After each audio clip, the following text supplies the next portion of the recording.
Today my responsibility is to transport this wind turbine all the way to the mountain's peak.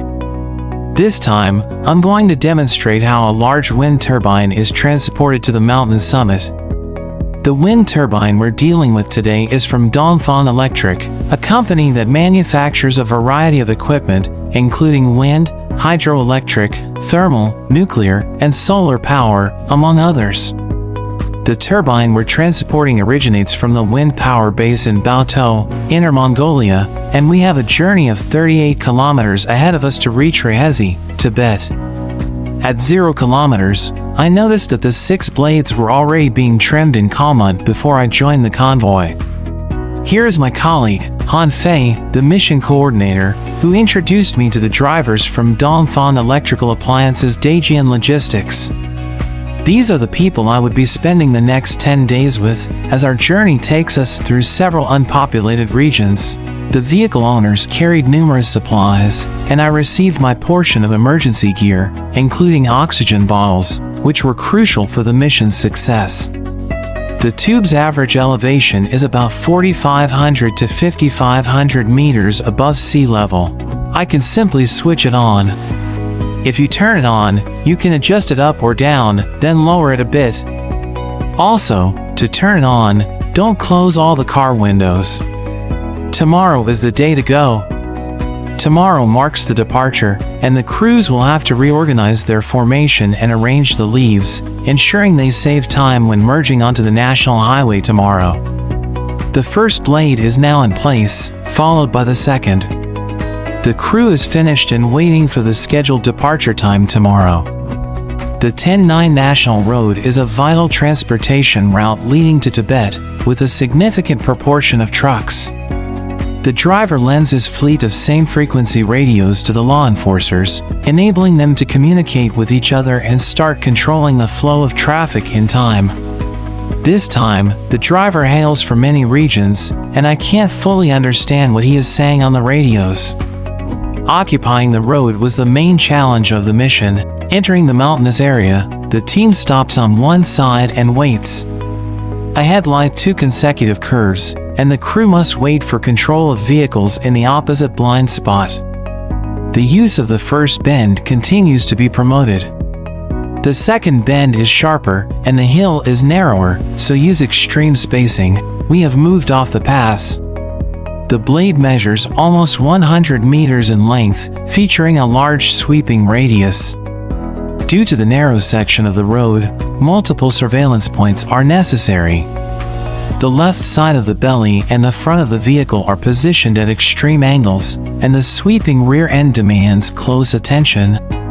However, the overall weight of the blades is relatively light, allowing for a slight increase in speed once we enter a straight road. Warning signs should be placed strictly in accordance with the regulations, including the outline light at the end of the leaf blade. You all go ahead first. Sure, we'll go first. Wait until you have eaten, then find a place where you can stay and rest for a while. It's not expensive. Affordable, 100, accommodation, 100, over $1, great. We're heading out first. The drivers are positioned at the bus stop. They'll have dinner in town and then return here to watch over the bus. Don't anticipate the luxury of lodging in a place like this. It's purely a matter of luck if you manage to sleep in a clean bed. Whether you're leaving in a bad mood or not, it's up to you. From the roots, we can later discern that garlic moss is a type of garlic seedling, not commonly found in Sichuan. Today, there will be no narration. We will simply sit back and enjoy the soothing sounds of a guitar song, listening quietly and letting the music fill the space around us. Away from you, take it easy. Yes, indeed. The road difference is significant in the settlement area. Closely watch the tail status. The caravan crossed into Tibet, stopping tonight in the distant Tangula Mountains. Last night's stop, 4,700 meters above sea level. Drivers in the car may not feel very well. How did you sleep last night?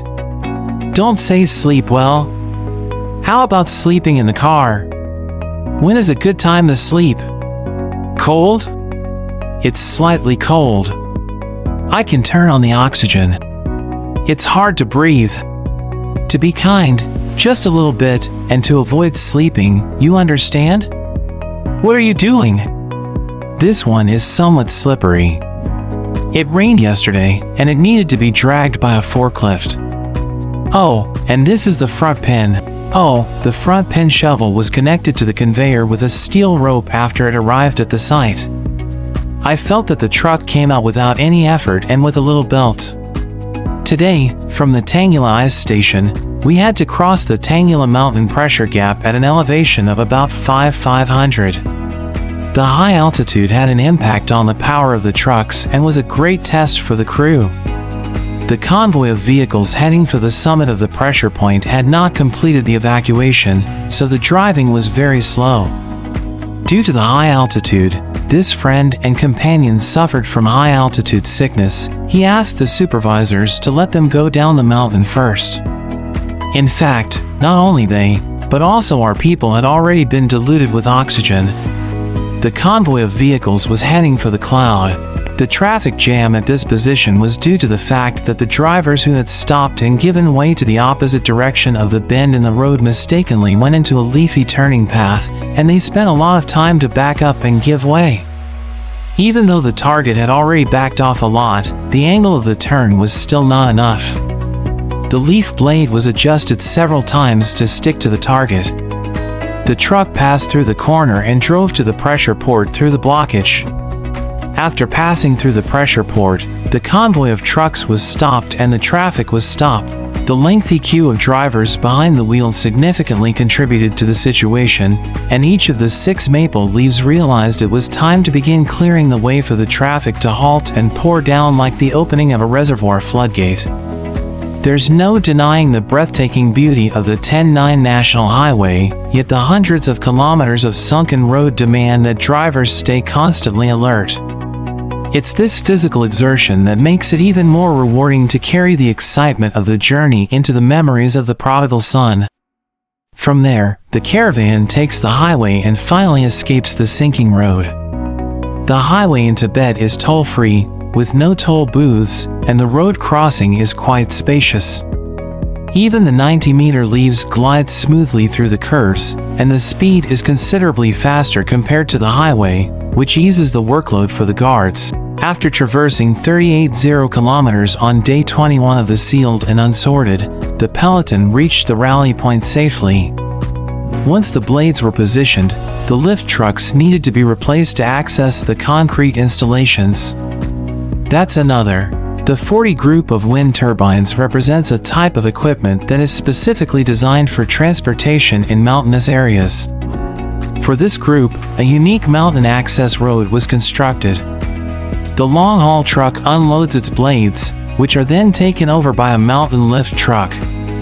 The crew of the long-haul truck is already packing up their equipment, feeling satisfied that their mission has been successfully completed. They now head to the leaf mounting area to catch up with the leaves as they ascend the hill. The road becomes increasingly steep with sharp bends, and it's quite unusual to witness how the leaves manage to climb the hill. However, as I catch up with the leaves, I discover the reason. A mountain lift truck is hydraulically adjusted to change the longitudinal blade angle. By modifying the angle of the fluid flaps, mountains and other obstacles can be effectively bypassed.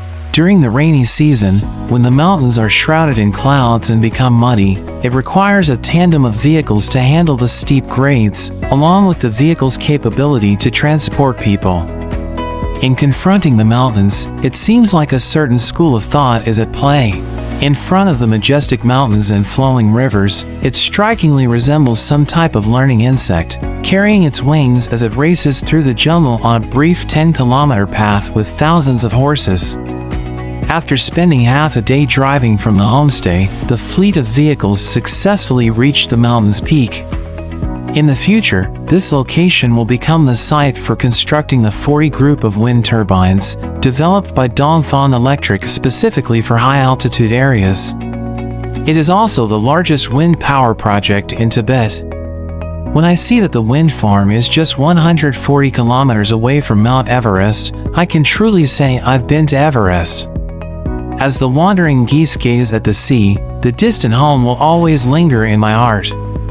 After completing the mission, I can finally unwind and savor the scenery along the journey.